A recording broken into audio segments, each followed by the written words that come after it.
Matalo Samoa Entertainment TV mai pia ile amatanga le ko ivayaso ai si mai pafonga. Ua whamawina nei au kusolo na so sifulua lua o lua i tala whasol pito wha au unga la Universite le USP. Polo Universite Pasifika i saute, malona ia fo i tūlanga ese mai ai. Ina ua whae e alo i aile tō whinga whaao le Universite Pasifika, ai ole Pristene, i le whaao o le malo stuto o tasi o Samoa, le fionga tuimle li whano wa le toa sa lau Vili lua. O le lona lua sifuluiva i leo whaao le USP, ua tuaia o mai ai le tō whinga maua lunga ia Samoa, talu mai le siri le sifulu tau sanga o tuanai. O le sui Pristene le USP, Professor Alualia, sa whaima fofonga o le sauninga, o le whaunga i le sifrai le sifulua o kusalua o lolua le maoto tūpulanga talavou, a le whakasa i songi. Mamoli mawina ai le whaatumulia o le mauta atoa, tāpua ia ngā nuenga mamai a whana wa onga. Ai o le whaunga fo i lea ua whaamawina ai, le si i tai o le toa tele o le au whaau, i le tusa o le lua se lau fitu sifulu. Ai o se tūlanga fo i na si iti ai le tāua i la ngona i a li i matamai tai whaau, o le nei tausanga, ina ua ave ai le whaau le Universite, o le ao le malo Samoa, e tau ao ina atutu spasi ta itasi o senga whaau ua lua whenua lua. O le sauninga i tūlanga masini ai na awa i atu ai le fionga le pale mia o Samoa, fia mena o mi mata afa, o le ministawa onga ta alonga maanga nuu, o malo vala au lia, o le malo o mātua a inga mawo, ai o le vasenga o whaia onga, male pūlenga o le USP alafua. A o tali ai pea se whaai unga al whaamsinonga maua lunga e pe ono tatou lipo ti atu mua le vaya sonei. Ile mata upo le tangi le taitai le HRPP malana whailau tusi, whaasanga ile fonga whetalai o le mauta. A lo ofisilingi ai le itu o sosaiete o lo ia Samoa al whaatinonga, o le whaato esenga whaipule ua whaasala, i totono le palmene, e pe ona ta ua le lo ia na tula imol sosaiete lo ia Christopher Layson. O le saul whaato esenga i le wha Samoa le isi tu lea na la ngāne, e le loia o tu lai mo le tu tangi, lea na ta ua tu e le loia Mr. Lithko sa whaato ese lea lai le pule. Ei e manatu loia, o lo tu lai mo le sosaiete loia Samoa, e le o mawhai o na iai se wha maoninga, o le whaato esenga lea sa whaia ma le loto atoa, fua i upu na wha au ngā, o lo o mawai wha mau ngā le fono, e whaingata o na iloa, o se whaato esenga na whaia ma le langona iai. Ma ana whaato ese ma le langona o Salamo, e ono iai fo i se langona i le pāle mene, i sana whaai unga fua i le nā whaato esenga. Ma ele o se mea i tau whai atu iai e whai, o lo si le fia lava i la ua, le mea e tatau o na whai, e pe o na whaai loane, e le loia ma le sosaiete loia Samoa Mr. Finlayson. Sao noa le whaamsino sili Chief Justice Perese, o tanga iai le whaamsinonga mo sana whaai unga i le taimi mame lava. O whaamasino e au fiai Chief Justice Perese, Justice Nelson, Justice Tuala Warren, Peter Lithko, ma au mua le ngwai mo le tu talo sanga, taitai o le HRPP mo lan whailau tusi, ai o le fonga whetalai, na tūla iai Benjamin Keith, taula papa Brenda Heather la tu,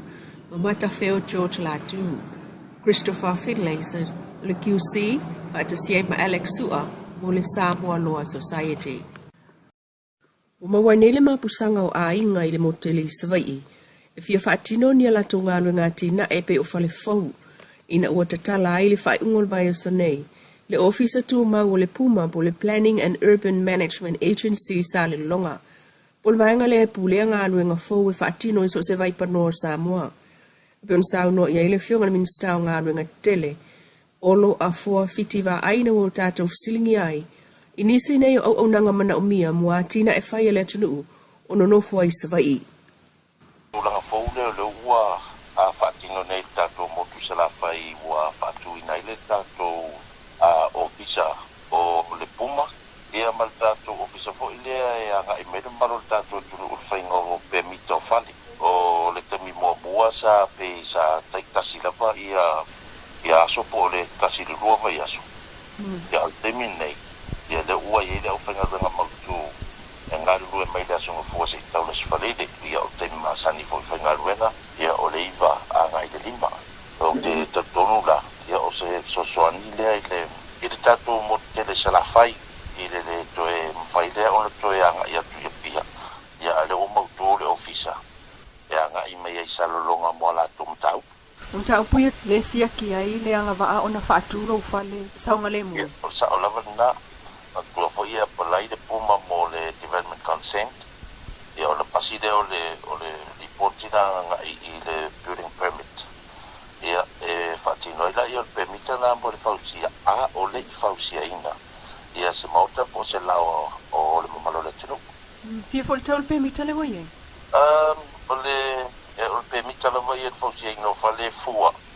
il tau o le atto le fali ai o le puma la valato ia di masuta la le mera fatino ile la to nga bueno Tato mai tau wina o le tolua ina i o tau sanga talo na whaase e ane. Le o whai ngā ruenga le a le puma. Mai le mta ngā ruenga ua whanātura ma le si o manga. I le mta ngā ruenga o ngā ruenga le malo. Ai o lea ua whato a wha mautu ai nei. Sona ofisa tu mau i savai. O le ofisa tu mau lea o le afso soani le si itia. O atina e whai matalo sanga a le tunuu. E silia le afe le tau sanga mo pe mita whaatino ai ngā ruenga.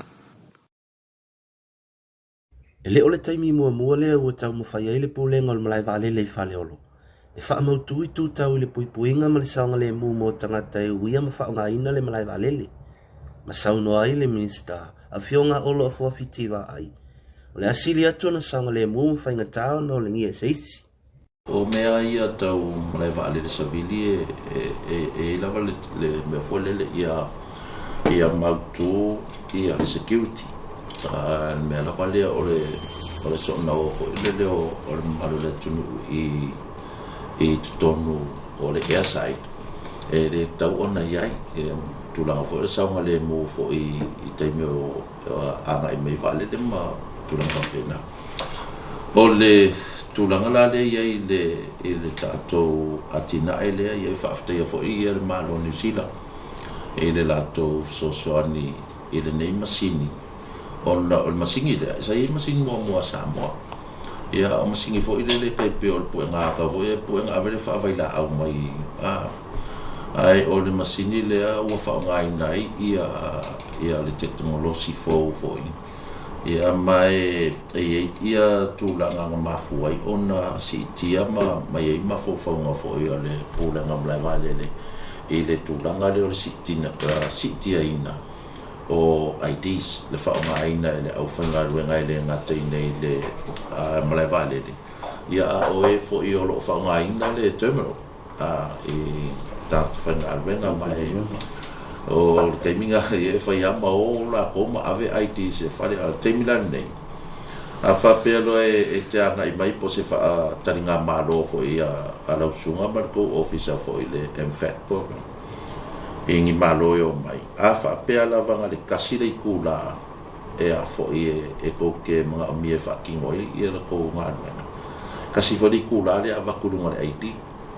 ia ai ki la e umaro la wi kula pero ma IT ia pe ma IT wa ka longa e fa fo man ma fa e pe la ole o kula le o mea ngi o tu la fo fa ma vale sa vidi e fai asi malolosi me se le tu la go fa va malo international ia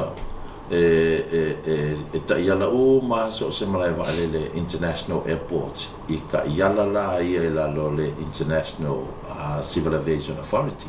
i yang kula fo me volanga ako anga ia fo New Zealand mos fa kai